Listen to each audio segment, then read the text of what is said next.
Ah, look at this. This looks like a list to Epstein's Island. This is the growing problem with today's YouTube. In today's video, we'll talk about could Adpocalypse 2.0 be happening? Sorry ass DJ.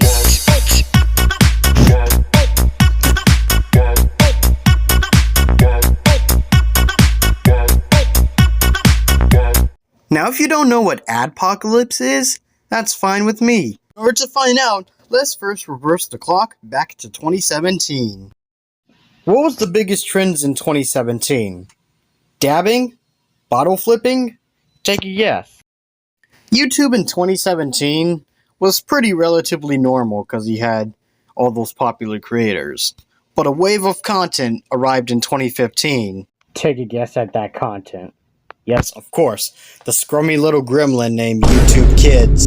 This app alone would send a wave of inappropriate content to YouTube's base.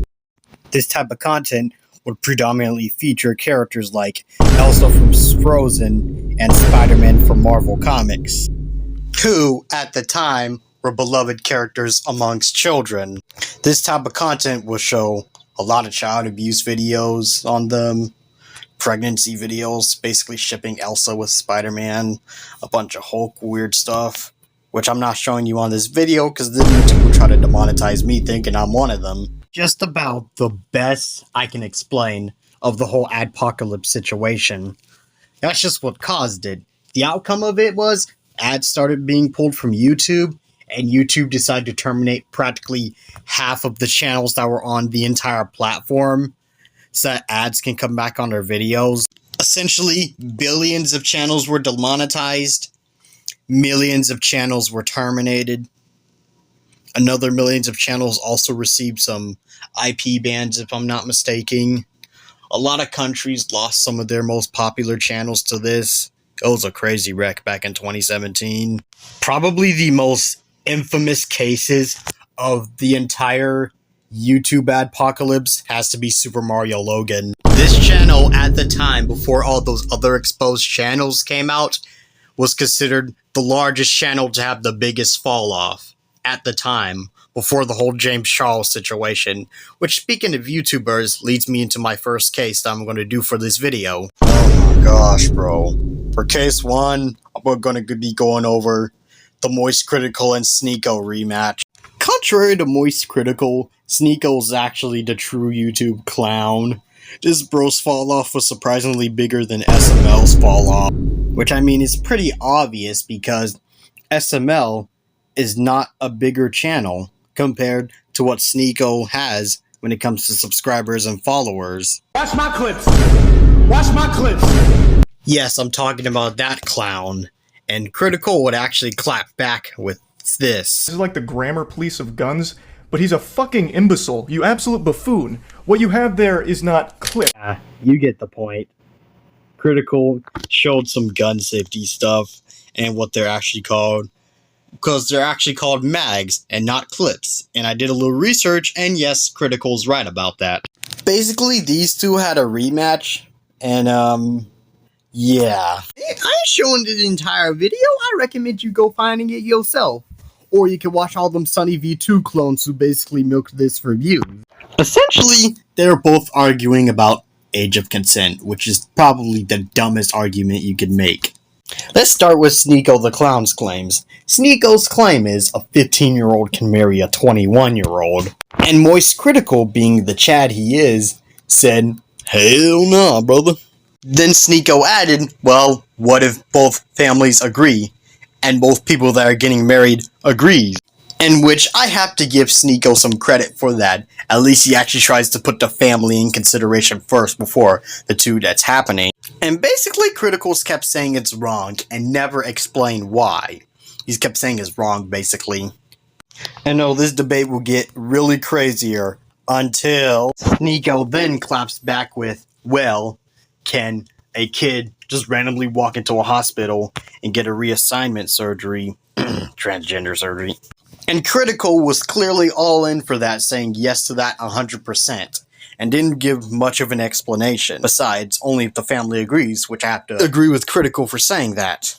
But remember, snipping the banana split off is a very big life-altering decision, and taking all those pills that can block hormones, which is something that Sneeko also mentions too, which I have to give him credit for.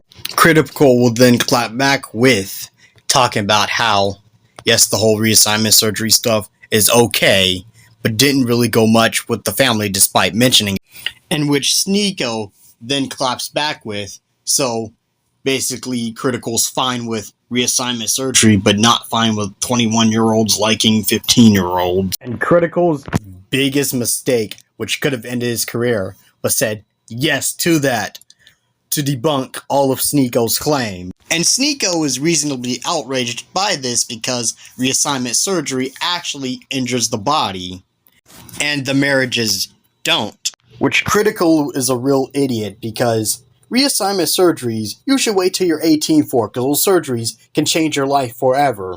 And what truly pisses me off about Moist Critical is the fact that he fails to understand that, unlike Sneeko. Like, Critical, aren't you supposed to be the one with the brains, and Sneeko's supposed to be the dumb clown? It feels like both of y'all swapped places all of a sudden.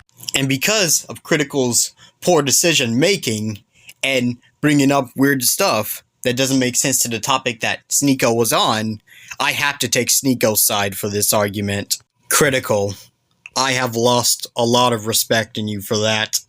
Some of that respect you can't regain, unfortunately. And yeah, that's the whole Critical and Sneeko rematch. It had a pretty disappointing end and put a sour taste on my tongue.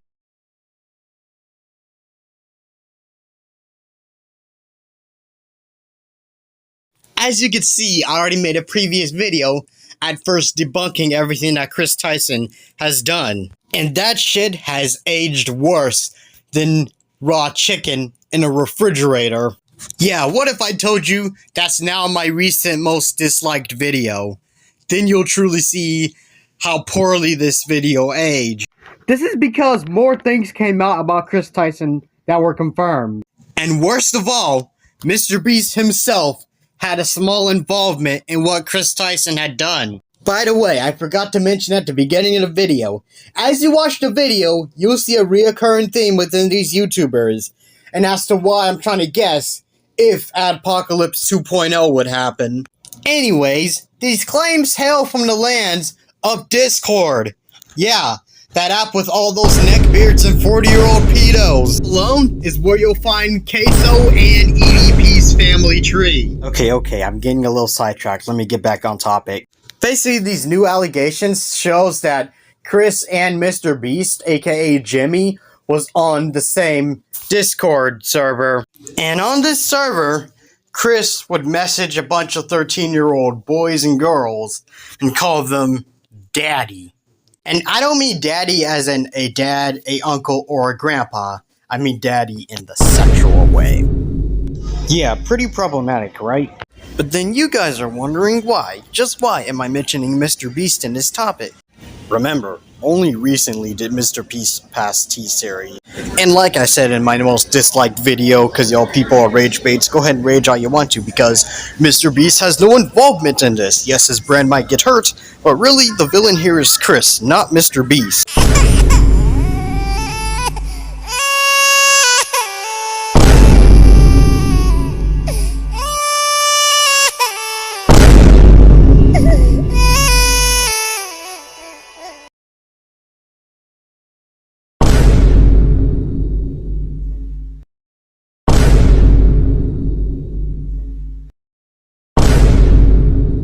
Okay, this controversy is the example of plain stupidity. I'm going to play the entire short on here and tell me everything that's wrong about it. Our world really does function similarly to a WWE storyline. Most people just want to sit back and be entertained by the unfolding chaos. People are so lazy these days that they don't even want to put in the work to form their own opinions. So when you got this nasally, inbred looking little bitch throwing a bunch of unproven allegations towards Mr. Beast, it goes viral because negativity sells. This clout chaser made a video painting Jimmy in the negative. And as a result, we got a herd of sheep calling for Jimmy's cancellation. Here is a short list of all the good things that Jimmy has done to make this world a better place, which people are so quick to forget. I would have wrote down a lot more, but I ran out of room. I wonder if the people hating on Jimmy have done even 1% of the good deeds that he has. If you nitpick and twist your words enough, you can always find a negative narrative about anything, like this shit digger did. And here's a final question: is the world a better place with Mr. Beast on YouTube or without him on YouTube? You already know the answer to that. I watched this video claiming that Ali Coco had one of the worst hot takes by this YouTuber named Relay Tanger, and he cuts out part of the videos that actually is reliable, so he can get the negatives out. Here's an example of that. Our world really does function similarly to a WWE storyline. Most people just want to sit back and be entertained by the unfolding chaos. People are so lazy these days that they don't even want to put in the work to form their own. I would have wrote down a lot more, but I ran out of room. I wonder if the people hating on Jimmy have done even 1% of the good deeds that he has. If you nitpick and twist your words enough, you can always find a negative narrative about anything. Like, If you want me to put a link in the description for the video, just tell me in the comments and I'll do that, okay? I'm not even going to. This controversy is so stupid, man.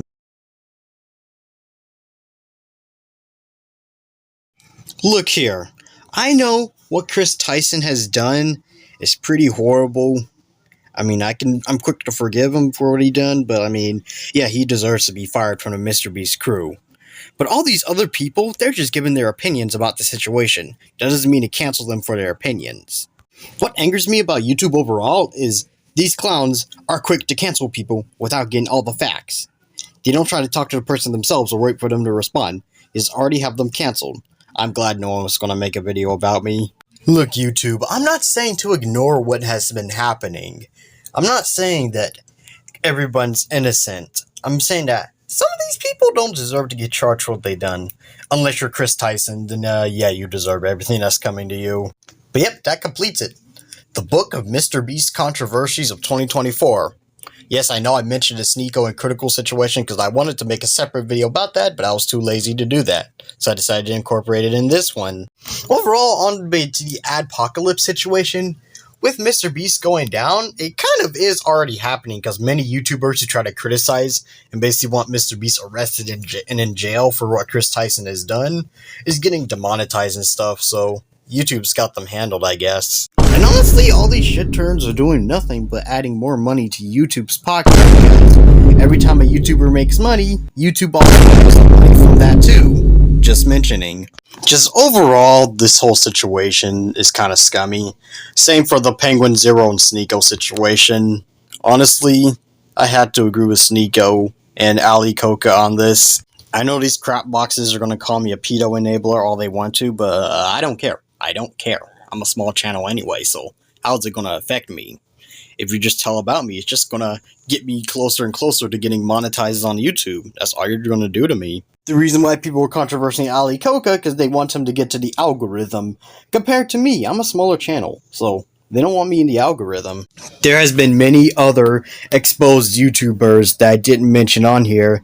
Like I said, I was going to in the thumbnail, but honestly, I don't really care.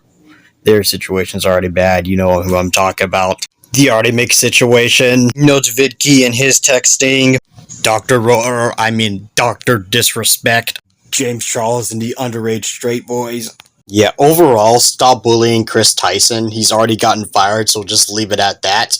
And please stop bullying Ali Coca and Sneeko, because they were in the right, because they're either voicing opinions or actually using factual information, because Moist Critical got his facts wrong, which caused him to take the L.